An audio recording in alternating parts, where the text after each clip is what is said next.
Alrighty, welcome back in everyone to another edition of Just Another College Football Podcast. I'm your host as always, Tommy Brzee.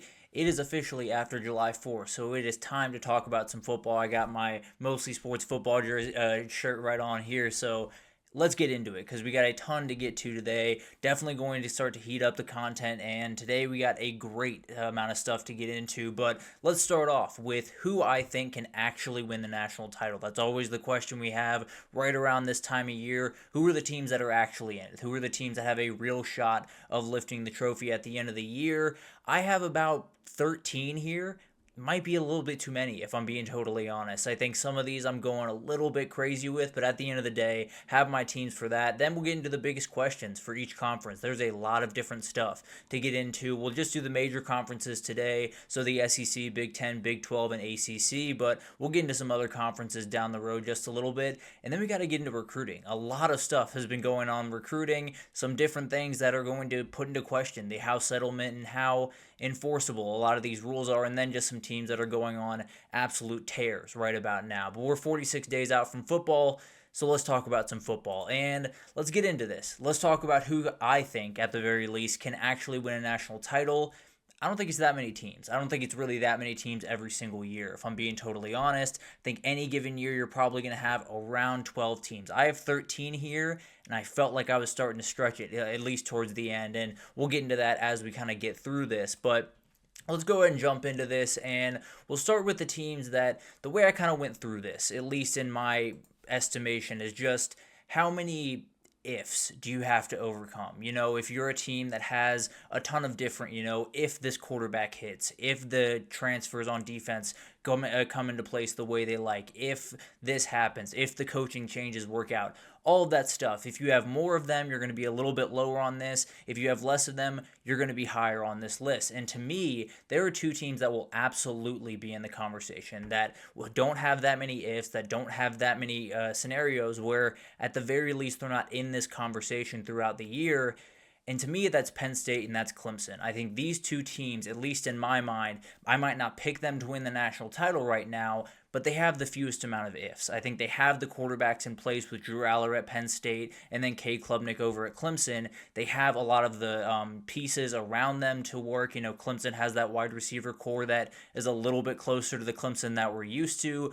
Penn State obviously has maybe the best running back duo in the entire country with Nick Singleton and Katron Allen. You have two teams that are going to be in the fight. Now, Clemson needs to take some steps forward defensively. They have TJ Parker. They have Peter Woods. They have Avion Terrell. They have Wade Woodaz and Sammy Brown at linebacker. They have dudes. There's no doubt about that. But they played iffy defense a number of different big-time games, especially that Texas game where they had a chance to win that game. They gave up two 70-yard runs to Jaden Blue that really kind of blew that game open. And that was the big-time difference there. If they can shore up a couple of those spots on the defensive side of the ball and obviously replace Phil Maffa and Jake Burningstool on that offensive side of the ball, they're going to be in this thing. I have a very, very strong feeling that at the very least, we will be talking about Clemson deep into the season as a possible national title winner. Penn State, the exact same. I think you obviously want to see Drew Aller take that next step. You want to see the pass catchers that they brought in around him to be the pass catchers that they need them to be. And you want to see James Franklin make that final step, be the coach that he's kind of lacked to be in a couple of different years. I think he is plenty capable of winning a national title. He just hasn't quite gotten there in his time at Penn State. Got to get over the hump with this team, because if you don't, then I don't know when you're going to get over the hump, if I'm being totally honest with you. But at the end of the day, I do think these teams, almost without a doubt in my mind, will be in the conversation to win a national title. Will they get it done? Who knows? But at the end of the day, I do think these teams have the fewest amount of ifs. And then there's teams to me that are just kind of above question. And I have Texas, Ohio State, and Georgia in this group. I think we could talk about Texas a little bit. Maybe they're not above question to everyone. To me, they're a team that has reloaded at a really, really good level, especially on the defensive side of the ball. And frankly, that's really where I want to zero in on. We'll talk about Arch Manning plenty. We'll talk about the pieces on the outside, and they are replacing a lot of those wide receiver pieces. Have a great running back room with C.J. Baxter coming back in the mix, but the defense is going to be elite. It might be the very best in the country. It might have the best pass rush in the country. it might be a better defense than last year, which sounds crazy to say with a top 10 defense coming off from last year, but Colin Simmons is an absolute freak. That might be the best defensive player. To my money, he is the best edge rusher in the entire country. You obviously have Anthony Hill there. You have Michael Taft coming back on the back end, Malik Muhammad. This defense is going to be suffocating, and I think it's going to keep them in just about every single game they're going to play. And then I think the run game is going to be really solid, especially when you add the Arch Manning kind of aspect to it, where linebackers, defensive ends can't feel as confident just burying it on the run because Arch Manning can pull it and go 67 yards like he did against UTSA. So there's a lot of stuff to like about this Texas team. I think they have a very high floor. I think if they're going to get over the hump, if they're going to win a national title, it's going to come down to number 16. It's going to come down to Arch Manning and how much he can be that difference maker that a lot of people, including myself, think he can end up being. But at the end of the day, that defense is going to keep him in games. They are above question to me. They will be in this conversation almost definitely. Unless there is big-time injury, I think Texas is in that. Ohio State. This is Ohio State. I don't think we need to talk about it too much. They have the two best players in the country as far as I'm concerned. The best offensive player in Jeremiah Smith, the best defensive player in Caleb Downs. I think those are the two guys that are absolute freaks. We'll talk about how that's hurting them a little bit on the recruiting trail right now, but at the end of the day, you're very happy to have those guys in your locker room. They will be ready to go. They will give them a leg up on every other team in the country, including Texas, who they get in week 1. Julian Saint's got to work out. That's the big-time question here. Will Julian Saint work out? Will that new running back duo of C.J. Donaldson and James Peoples come together the way they want to? And then the wide receiver core is going to be totally fine. Max Clare coming in at tight end is going to be an elite player. Cannot wait to see what he can do.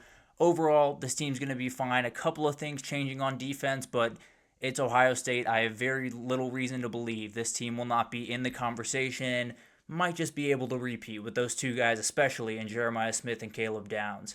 And then finally, you got Georgia. Same exact logic of Ohio State. It's Georgia under Kirby Smart. They are going to be in this conversation. They are going to be pushing for this. They might not get there. You know, you look back at last year. It was a down year. They still found a way to win the SEC championship. So they're going to be in this conversation. I promise you that. I think Gunnar Stockton, I don't know why it took me so long.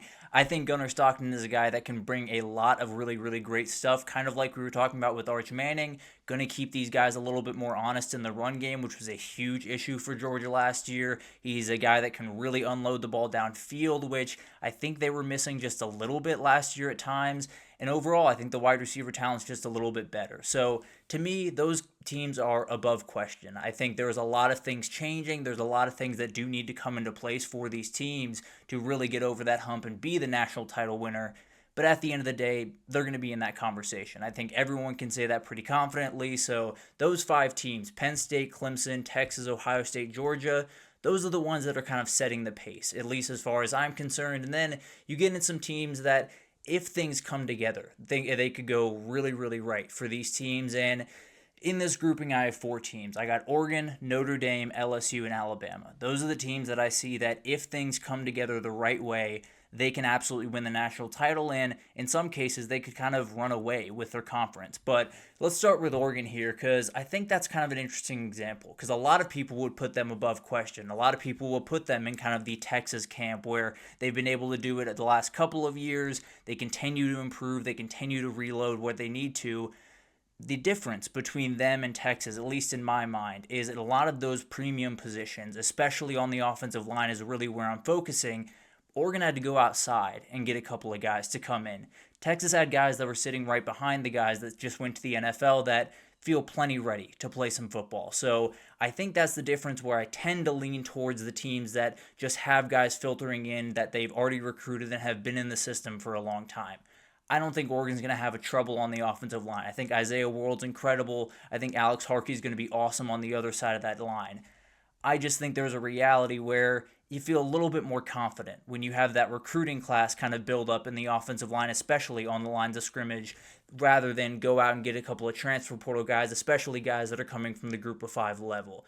So that worries me. Also, the Evan Stewart injury has to worry you. You know, who is that number 1 guy at wide receiver? Do they have that number 1 guy at wide receiver to go with Dante Moore, because he's a new starter? So there's enough things changing over at Oregon comparative to a team like Texas that I dropped them just a little bit below. But let's be honest, if things come together, if Dante Moore is the guy that a lot of his teammates, including Tez Johnson, who just found his way out of there, would say he's going to be, this team's going to be in it. I can almost promise you that. I think they're going to be in the playoff. I feel very confident they're going to be in the playoff at the very least. And then I think they could very well win the national title. I just think they have a couple more things to come into place, especially after that Evan Stewart injury. Then you move over to Notre Dame, a team that it feels like things are moving in the right direction, especially as a program level, but even going into the season. CJ Carr feels like the most talented guy they've had there in a very long time, especially throwing the ball. The wide receivers feel like the most talented they've had in a very long time, at least as far as I can remember, around South Bend. Will it all come together? That's the big time question mark. And frankly, on the defensive side of the ball, losing a guy like Xavier Watts is not easy to replace. Now, they have talent on the back end. Love what Leonard Moore is. Love what Jordan Gray is. Love what a lot of these guys can end up being, or Christian Gray, is. But at the end of the day, it's got to all come together. And that's going to be a very, very tough thing. They're going to have one of the best run games in the country with Jeremiah Love, with Jadarian Price. Can it all come together in the pass game? Because that was the difference last year. In that big-time run they made in the CFP, it was because Riley Leonard made some big-time plays. Jaden Greathouse made some big-time plays at wide receiver. So that's where I'm looking at for Notre Dame. Will that quarterback come into play? Will that pass game come into fruition the way that a lot of people are hoping for? If it does, Notre Dame's going to be right back in a position to possibly make a national title run. Then you get to LSU, and that's a team that I think a lot of people would be a little bit lower on than I am right now. I really like this team. I think Garrett Nussmeier is going to play good football. Will he play consistent football? That's kind of up in the air, but he will at least give you good football. Love the pass catchers, especially Aaron Anderson. Caden Durham is a dude. I think he's going to be incredible this year. I think he's going to add a lot more to that run game. The defense got to make a leap, similar to what they made kind of in the middle of last year. Didn't really make that leap throughout the offseason, but the team that showed up in week 1 was very different than the team that was showing up in week 13. And I think that's kind of the goal for this team, to make that similar type of leap this year. If they do, with Whit Weeks, with Harold Perkins, with Ashton Stamps on the back end, with some of these guys that are going to have to be huge, I think this defense can be at the very least solid. I don't think they're going to be elite, top 10 in the country. I think they very well could be top 30 in the country, top 40 in the country, and that would be plenty, especially with what I expect from this offense. And then you got Alabama. This is a team that it seems to be a lot of people are trying to bury a little bit too early. This is a very, very good football team. Deontay Lawson coming back on the defensive side of the ball. I think everyone's worried about Ty Simpson, and frankly, I am as well. I like him a lot. I think the crew around him is absolutely elite, especially at wide receiver. I have some questions about his ability. I have some questions of his ability to really rise to the level that he's going to need to when you go to Sanford Stadium, when you play LSU at home, when you play these huge games. Is he going to be able to make the game-changing plays that Jalen Milroe had all types of problems with his football game? When he played those big-time games, he would make big plays. That was kind of his MO, and that was kind of the thing that separated him from a lot of guys in the country. Will Ty Simpson be able to do that? He has better things around him, I can promise you that. With Ryan Williams getting a year older, Jeremy Bernard, you have Isaiah Horton coming in from Miami. You have talent all over the place. That won't be an issue, but a little bit worried about the ability at quarterback, a little bit worried if he's going to be able to be the game changer that they're going to need him to be in certain games. And then I worry about that D-line just a little bit. I think they have the talent. I think Quay Rousseau is going to be an absolute beast coming off the edge. I don't necessarily love all of the pieces they have and don't love the depth by any means. So I think it's going to be interesting to watch Alabama. They have plenty of talent. They can absolutely make it happen, and Kalen DeBoer can be a very popular guy in Tuscaloosa. But some things have to come together, especially on that offensive side of the ball, especially at the quarterback position. And then you got the teams that, in my mind, are walking a tightrope. They are probably not going to win the national title. The last two I put on here are questionable, even the way I was putting them down. I'll be totally honest. They might not be walking a tightrope. They might be walking an invisible tightrope. It might be just downright impossible for these last two to do it. But let's start with Ole Miss. Ole Miss is in here. I think they're just uniquely talented. I think Austin Simmons has an absolute cannon. I think he absolutely will have the guys on the outside. Love Caleb Cunningham coming in as a freshman at the wide receiver position. I think Sunshireen Perkins can be a total difference maker for this team. They're going to have the dudes. They're going to have the on-paper talent. Can they put it together over 12 weeks? That's been the big question for Lane Kiffin teams. It has not come to fruition yet. I'd be a little bit surprised if it did this year, if I'm being totally honest. I think this is going to be a good team.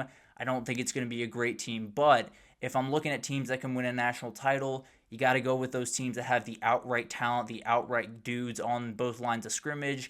I think Ole Miss has those guys. I just think it's going to be really hard to make this happen. Austin Simmons has to be pretty perfect, pretty much from the jump.